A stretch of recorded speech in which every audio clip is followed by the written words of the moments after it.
ดงกระแสรวมใจได้รับชมณบัดนี้ครับ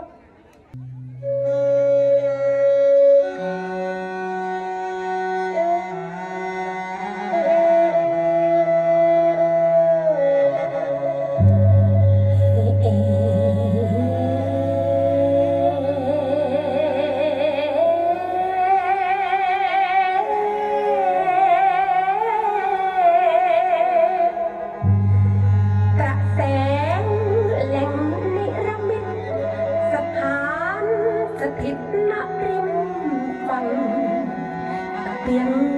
พรมตึกใดแต่จิตแต่จงมาลบไปแต่ยงกำแลงโบราณก็เกิดโครงสร้างพื้นฐานครบครันเศรษฐกิจเจริญก้าวหน้าประชามีคุณภาพชีวิตที่ดีชุมชนเข้มแข็งเราเอาวางรำจังหัวพระองค์ใหญ่พระพุทธมิ่งมงคลวัดเทพนิมิตเรืองแสง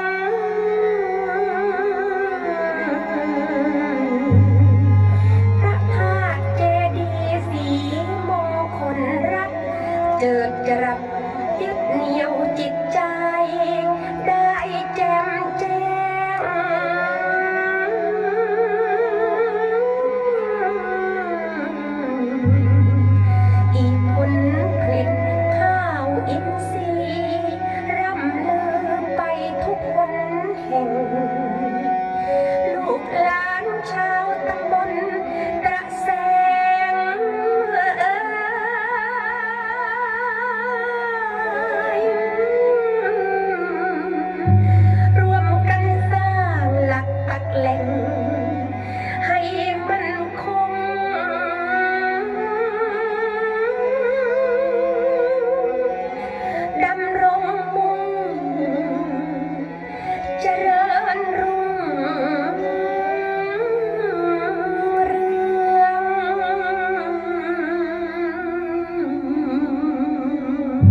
ขอเสียงตบมือดังๆให้กับชุดนางแสดง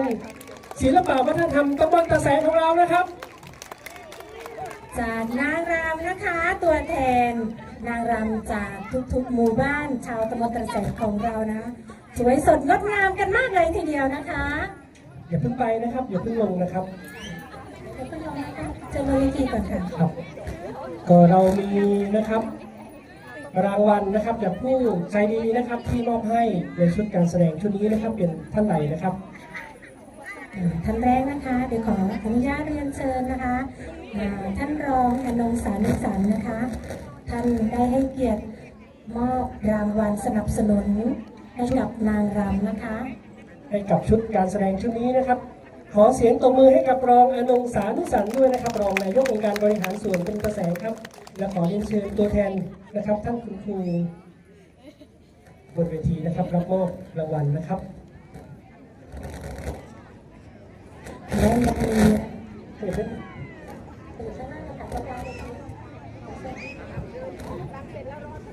และในส่วนนางรำนะครับ ชุดการแสดงศิลปะวัฒนธรรมนะครับทุกท่านนะครับวันนี้นะครับทางนายกขอเสียงตบมือให้กับรองอนงด้วยนะครับวันนี้ท่านมอบรางวัลให้กับชุดการแสดงในครั้งนี้นะครับ